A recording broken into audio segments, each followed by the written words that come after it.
Well, John Mechanics boys, good afternoon. My name's Joey. I'll be your safari driver on our 2-week journey through the Harambe Wildlife Reserve. And just a couple of quick things to mention while we're waiting to enter the reserve. As you can already see, it does get a bit bumpy out here in Harambe, so while the vehicle is in motion, please remain seated and don't lean outside the truck. You'll see we'll get pretty close to some brush out there. Could have some long thorns, but we don't want anyone to get hurt. So please keep your hands, feet, arms, legs, and bodies inside the vehicle at all times, please.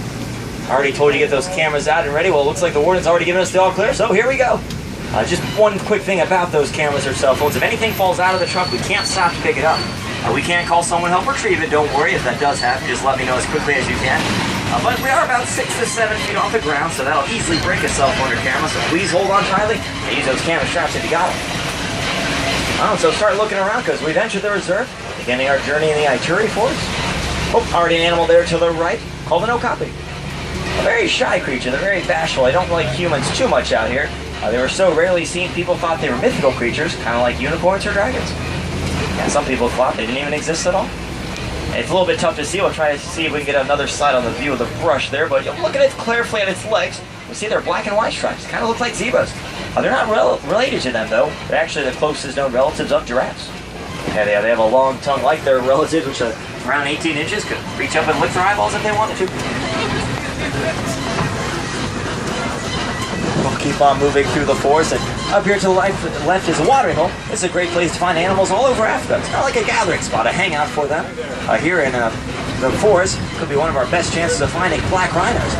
They usually tend to live by themselves, but around these pools of water, you can find groups of them. So look for any large rocks moving. That could be a rhino. Actually, look a little bit behind you on the left, around your 7 or 8 o'clock. You'll see one hiding there on the hill. It's right up next to the cliff wall. You can just see its eyes up behind you on the left. A black rhino? A little difficult to see. I'm glad we get to see even a quick glimpse of one, because unfortunately there's really not many in Africa. There's only around 5,000. A lot of them are being hunted and killed by poachers for their horns. Worth a lot of money over there. We'll keep looking around them. Might be some more hiding. Like I said, they like those watering holes. Oop, but I see something else coming on the left. We'll see an orange creature called the bongo. See it coming up in the distance. The bongo looks like a couple of females. They have those shorter horns. Both male and females have those horns, which can get you around 6 feet, 3 feet in length. The females only do around a foot or so, though. As we get closer, notice the way those horns lean backwards, which allows them to cut quickly through the thick forest brush, disappearing into the trees. So I'm gonna guess there's the male. Look at the top of the hill. You'll see the big horns peeking out there. The female is right up close next to us. And you'll find the animals here aren't too scared of our trucks. They've become used to us passing by, so they won't run away. They'll get right up next to us, even within an arm's length. So we'll see if that good luck continues as we about time for us to leave the forest. Off to a good start. A decent start, seeing a couple of animals. We'll see if our luck continues over by the Savanna River. The river is a good place to find aquatic types of animals, like crocodiles and hippos.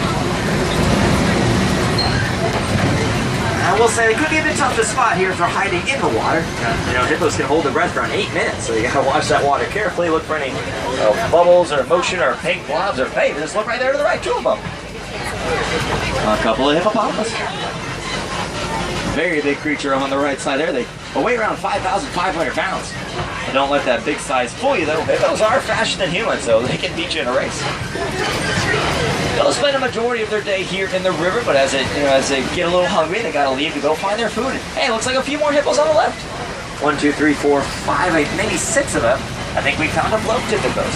I'll try to go on the other side of the island, maybe stop there. I think there's a few on there in better view. As they hide behind that island of pink-backed pelicans, the grayish birds you see there swimming around. I realize that they don't look very pink right now. That's because it's not their mating season. They only turn pink when they're trying to attract their partners. There's those 2 hippos. I think I'll pull up a little bit more and stop right there. I will say, though, although they look very cute and cuddly, hippos are in fact very ferocious and mean creatures, especially to their own kind. They'll fight over pretty much anything, and, well, if a male hippo goes into another male's territory uninvited and loses that fight, well, he's forced to live alone for the rest of its life. Yeah, they are very territorial creatures.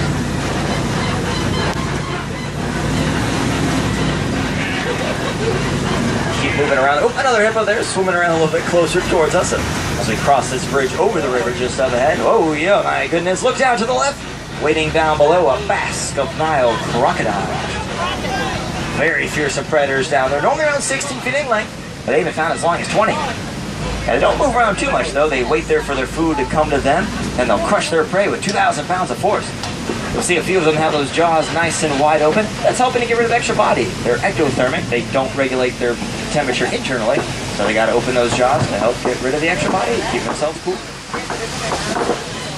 Yeah, we don't want to mess with them though. Those are one of the few animals here in Africa that are strong enough to take down and eat a giraffe.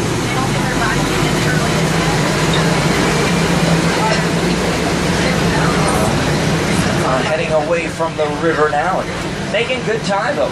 Now we gotta go head on over towards the Savanna. Well, spending a lot of time there. It's home to a lot of the famous animals you're probably familiar with. This will be the best place to find ones like elephants and giraffes. Should be getting close to the Savanna somewhere around here. We'll keep on looking around. Actually, a pretty good sign coming up on the right. You'll see this very large tree. That's called a baobab tree. And it can get pretty tall. The highest found at around 70 feet. They can store thousands of gallons of water inside that big trunk too. Kind of acts a little bit like a sponge, absorbing all of it on a rainy day, sticking it inside. And we like to call them the upside down trees. It looks like their roots are sticking up at the top. That's because they go leafless around 9 months each year. Well, and there it is, folks. You'll see that beautiful landscape ahead of you. The Savanna. That stretches for thousands of miles across the African continent. I already see a couple of animals out there, including right here in the center. Looks like some giraffes. 1, 2 giraffes might be part of a larger herd, so we'll keep on looking. Oh, other animals coming up too. Now we'll keep moving over there. You probably know the giraffes, but some of the animals you might not know out here. Well, I forgot to mention this a little bit earlier, but if you look above your head, you'll see an animal spotting guide. You can use that to help identify every animal that we can find out here on the reserve. So there's a couple coming up just before the giraffes. You'll see the longhorn creatures. You see, you can use that guide, try to guess what it is first. And the tallest animals in the world hanging out over there on the right. They can stand around 18 to 20 feet, and most newborn babies are already around 5 to 6, bigger than most average adult humans. So we'll try to catch over with them on the other side, but before we get to them, we'll get to my favorite animals found here on the reserve. Coming up on the left, a named collie cattle. I saw a second one around here too. We'll keep looking. Might have just disappeared behind the brush there. Oh, but before we look to the left now, you'll see a springbok looking for the small cinnamon-colored creature hiding back there. Its name means jumping goat, or a jumping antelope to be more specific. And as the name suggests, it does like to jump. Despite only being about 12 feet high, or to 2 feet high, that animal can jump 12 feet high into the air. That's about the height of this truck. Now, I will definitely stop for these. Oh, there's the second one. I knew it was hiding over here somewhere. The one farther away looks a little bit bigger than the one up close, so probably a male and a female. Now those horns are pretty impressive. They're around 5 feet in length on each side, so 10 feet total. Surprisingly low, not that heavy. They only weigh around 20 pounds because the horns are hollow. They're empty inside, which helps make it a very useful cooling agent. They, on a hot day like this, if they're a little bit too warm, they can pump their blood into the horns. It sits there, it gets rid of the heat, and once they pump it back into their bodies, that cools themselves off. And giraffe still over here on the right, the second one to the left. I'm gonna guess the one on the left looks like a male. It's a little bit bigger and darker than the one on the right. Probably a mature female. Both of them are eating, not too surprising. All they ever seem to do around here is eat food. They can spend up to 20 hours a day snacking. Oh, you'll see this one there trying to grab those branches out with that long tongue.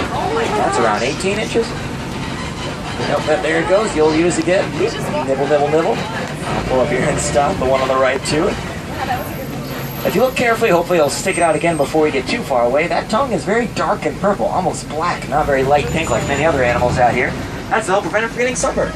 They spend 20 hours a day eating food. That's a lot of exposure to the sun, so it helps prevent them from getting burned.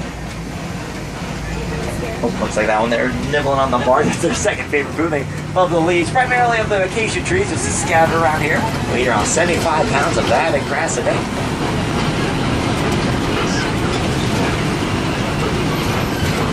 There's that tongue. You can see it using to grab those branches. Trying to find that perfect one. Oh, a third giraffe hiding up higher on the hill there. Looks like we found a tower. That's what a group of them is called, the Tower of Giraffes. Yeah, despite that tall, lanky size, though, those creatures can run 35 miles an hour. Pretty light for those feet.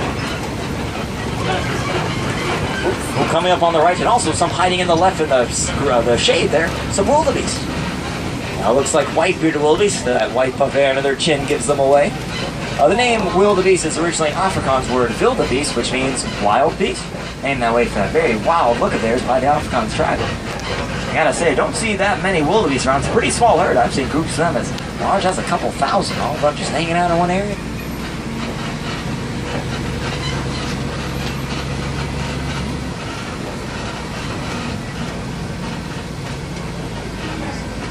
We'll keep moving through the savannah. One last look at those wildebeest there as we making good progress. We've only been here a week, so we still got lots of time left to explore. Still lots of animals to find too.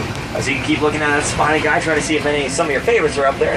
Maybe some new favorites, ones you've never even heard of until just now. I can't promise I will see every animal, but as you saw back there with those giraffes and cattle and kudus, they're right up close next to the truck. They're not scared of us. So that should mean lots more great luck coming on up. We just gotta find those animals first. I already found a bunch, but we'll start heading a little bit deeper to the West Savannah now. That's just up ahead. This is a pretty good place to find elephants. Warden told me that a herd has been roaming around here somewhere just up ahead. So we'll try to see if we can maybe catch up to them. And we're looking for two different things they like to hang around. Watering holes, plenty of water for them to drink, and also red clay pits. They kind of eat it as a bit of a small snack. So we'll head on this way and see if we can find them.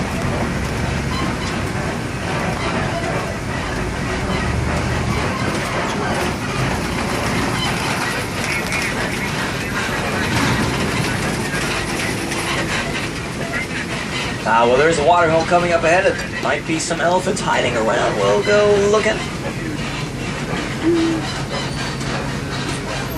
Oh, I thought I saw something scurrying on the rocks here to the left. Oh yeah, look up ahead in that farthest brush. I think there's a monkey. Yes, it's a mandrill. You'll see it coming out of view now. The mandrill monkey.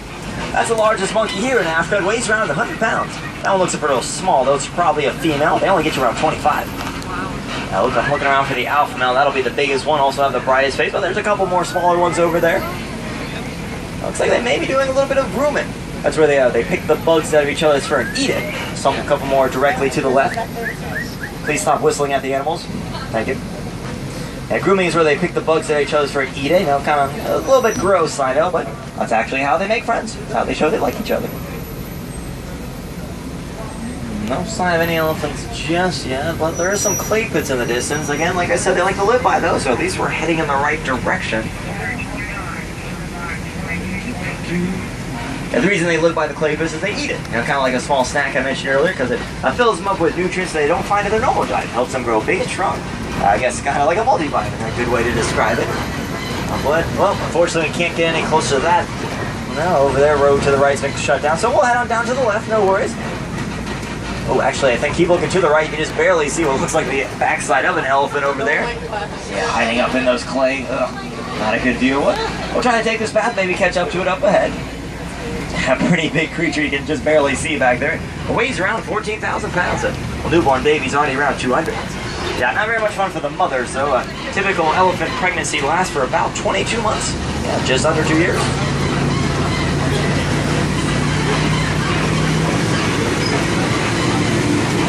Well, if we want to find any elephants, gotta cross this bridge first, so we'll head on over very carefully. Or it's being safe. Although it does look kind of old and beat up, but pretty much everything on the reserve looks old and beat up, so no worries. We'll head on over. Well, that's not a good sound. I'm sure it's nothing. Don't worry, folks. The warden again told me it was safe. We'll just keep moving there. Whoa! Hang on, everybody! Hold on! Whoa, whoa! Whoa, oh my gosh. Everyone okay? Everyone good? All right, I take it from the silence. Everyone either fell out or we're all okay. That's good. Yay. All right. Woo, glad everyone made it over. Let's get on out of here. 2 day away. Keep on looking for elephants. And here we go. Found some more clay pits back on the right trail. Let's see if we can maybe find some hiding around here. Oh, yeah. Looks like a herd man passed by not too long ago. Look at the clay pits. Look at the markings. That's where they've been digging with their tusks eating it. There might be some hiding around here somewhere. Let's look good. Oh, I think I see one over there in the distance to the left. Yeah, it could be by itself, could be part of a larger herd. Let's go see. If it is by itself, it's probably a male, but no, it looks like there's another one there. Males do live alone, but they'll sometimes hang out in bachelor groups, with other guys for a little bit. So it could be one of those. Oh, there's a third elephant and a fourth one. Actually, the fourth one looks kind of tiny. I think it might be a baby. Let's try to get closer to confirm that, but I think there may be some baby elephants coming on up. If that's the case, then this would be called a solstice elephant. That's a herd of only females in their young. As I said, the males live alone, not by their own choice though. At the age of 16, they're all kicked out, forced to live alone for the rest of their lives. Or until they find a new, they don't say, they're actually very aggressive at the age to start fighting amongst themselves, trying to assert their dominance over the other taller, smaller ones and the mature females too, and so their mothers send them away as an extended timeout. Oh, there. I think we'll try to stop up ahead. There's a bunch right by a watering hole. Should be able to get a good look at them. You'll see that one there on the left looks kind of dirty. Now, despite the roughened up look of their hide, it's very sensitive. You actually see it up ahead. One of the tiny baby ones is throwing dirt in its body. That'll protect them from the sun. Actually, that's a natural sunblock. Elephants are terrified of bees. You wouldn't think something as small like that would hurt them, but they are, because of that sensitive skin, they could inflict a lot of damage. Especially if they were to fly up its trunk, that hurts a lot. A little tough to see from this angle. You know what? I think we're going to go on the other side of the lagoon. I think that'll be the best view. We'll stop there as we see those elephants throwing that germhead spotting. But as we go around the lagoon, look in it itself, and you'll see flamingos. I'm going to guess these are greater flamingos based on their size. They are the largest flamingos in Africa. They're not born that pink color naturally, though. They start gray, and the only reason they're pink is because they eat lots of shrimp. The chemical inside of that shrimp turns them that color. Because of their size, though, they don't eat enough shrimp to turn them completely pink, so you'll see they have very light shades, some of which almost look white. And there's a much better view. We'll stop there for those elephants.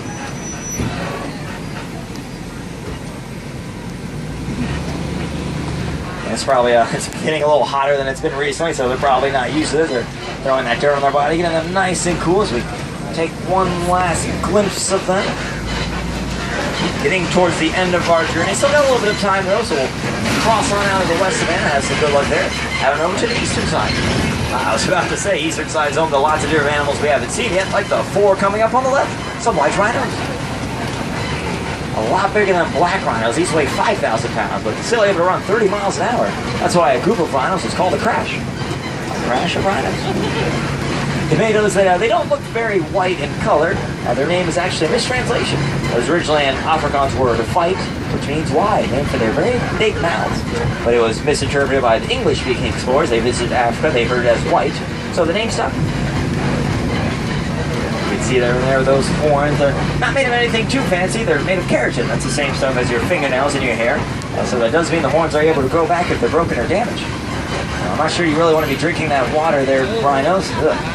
They like to roll around in the mud, kind of like the elephants we saw earlier, helps keep themselves nice and cool, but apparently it's really good to drink too. Keep looking left, look who's laying down there about halfway up the hill, a cheetah. As you can see, it's spot pattern up there, the fastest land mammal in the world. There's 2 of them, second one a little bit farther up. Now, they don't look too interested in running around right now, though. They will be soon enough. They are the only big cats who hunt during the daytime. Now, they're the smallest of the big cats, so they don't get as hot as easily. Big guys like tigers and lions, they weigh a lot more, so they have to hunt during the evening time. It's a bit cooler. That small size allows them to run 70 miles an hour, easily chasing that prey down. You'll see 2 more coming up on the left. Looks like one of them just stuck its head up. A total of 4 cheetah. The group of cheetahs is not called a pride like lions. It's called a coalition. A coalition of cheetah.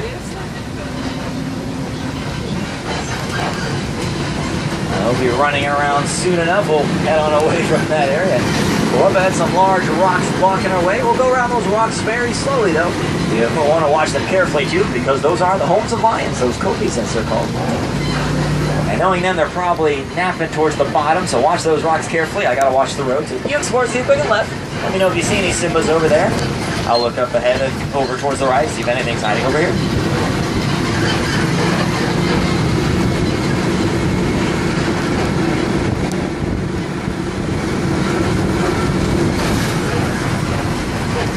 Some great zebras over there. Whoa. And also some bond bugs. I think I'll slow down there and get a good side view of them. I know it's a little confusing. Are zebras black or are they white? Well, you just gotta look at their muzzle. That's their nose. You see that their noses are black, so they're black with white stripes. Trying to catch them on the other side, might get another view over there too, but in the meantime, we're looking for those lions still.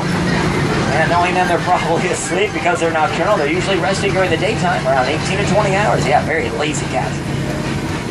No sign, not even a whisker as far as I can tell. I'll keep moving slowly. Yeah, they're probably sleeping, especially the male. He doesn't move around too much. The females do the majority of the work. They do about 90% of the hunting. The male will contribute a little bit, but his job is mainly to protect the pride from any would-be predators and also teach the young ones how to hunt. Oh, hey, there to the left. Unfortunately, that is an animal who is hunted by lions. That's a warthog. Now you can see those burrows. Those are the holes. Those are its burrows, which it digs out using those sharp tusks in that snout. If they feel scared, or if an animal's trying to get it, they can go backwards into the holes, which allows them to use those tusks to defend themselves. Very sharp. Another view of those zebras, and also some fawn bucks on the right there. On the left, there might be some ostrich around the area too, because those are ostrich eggs. They look big enough to be. We'll keep an eye out for them. There's another view of those zebras, those famous black and white stripes. We think it's to help protect them from predators. It kind of helps confuse them. If they, when many predators rely on following one animal, that's the one they go chasing after. So if a zebra disappears into a herd of zebras, they lose focus, they lose track of it. That's confusing to them. That's why they got to try to get it away from the rest of the herd. So there's another warthog napping. They do that a lot. They have lots of period of activity, which is then followed by lots of rest. So I think that one is in that napping period. It looks like a male. Has warts on his face. The warts its name comes from only found on the boys. They need those to help protect themselves from other male warthogs. They fight each other for the right to mate the females, and the winner gets the girl. The loser will try again later. And so they stab each other in the faces with their tusks. So that's what the warts are for. It helps cushion the blow so they don't get too injured.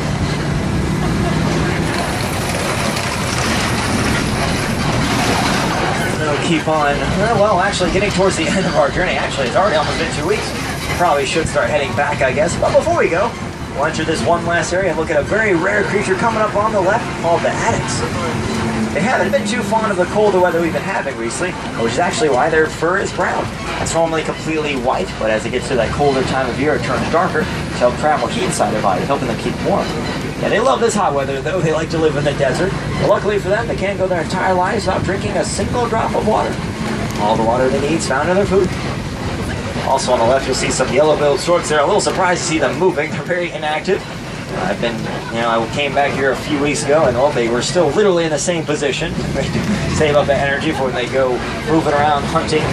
They do hunt because they are carnivorous birds. They like meat, so they'll eat things like frogs and snakes, and even other smaller birds too.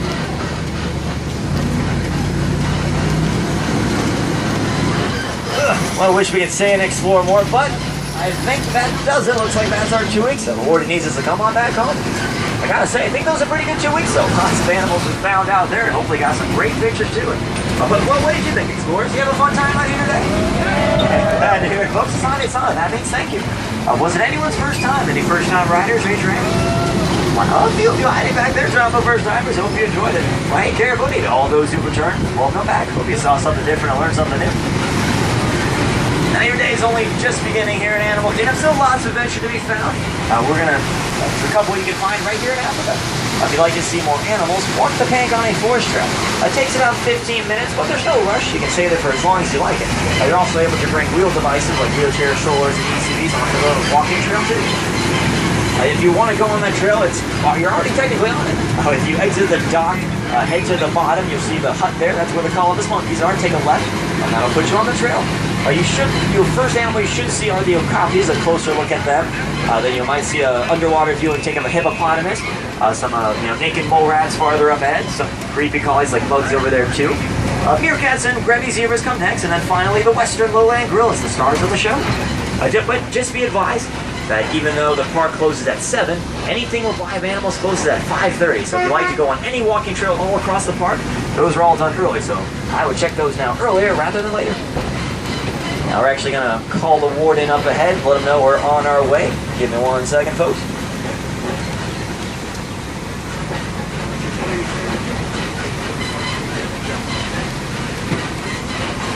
Alright, they know we're coming, so hopefully it won't be a truck there as we head on back to our dock. To the left, you'll see this building here. That's the Wildlife Express train station. That's where you can ride the Wildlife Express over to Rafiki's Planet Watch. It's about a 5-minute journey, takes a little bit backstage of Africa. Then once it drops you over at Planet Watch, you can stay there for as long as you like.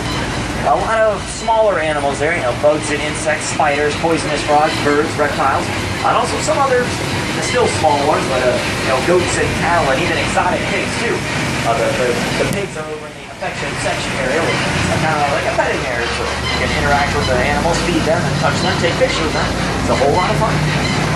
But again, like anything with live animals, it does close a little bit early. I believe it's at 5 o'clock is when the Planet Watch closes down.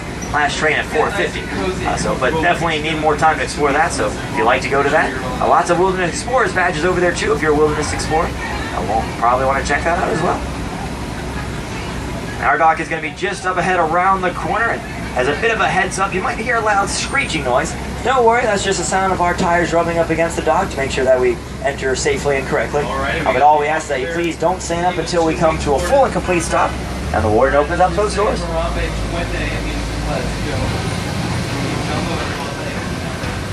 Let's see, they should be moving up for any minute now. Dock right around the corner. Hopefully the warden got my message. Shouldn't be a truck here. Oh, there's a truck here. Oh boy. Alright, no worries folks, we'll just wait just a little bit longer. Looks like it's just about ready to head on out. Anyway, this reserve was established in 1971 to help protect... Oh, one more thing I forgot to tell you about. So just to help get your bearings, so bottom of the ramp, take a left, hang on a forest trail, take a right. That'll take you to any strollers you need to pick up. And also head back into the village. Rafiki's will be the first left you can possibly take past the strollers. Keep going forward. Before you cross the bridge, take a right.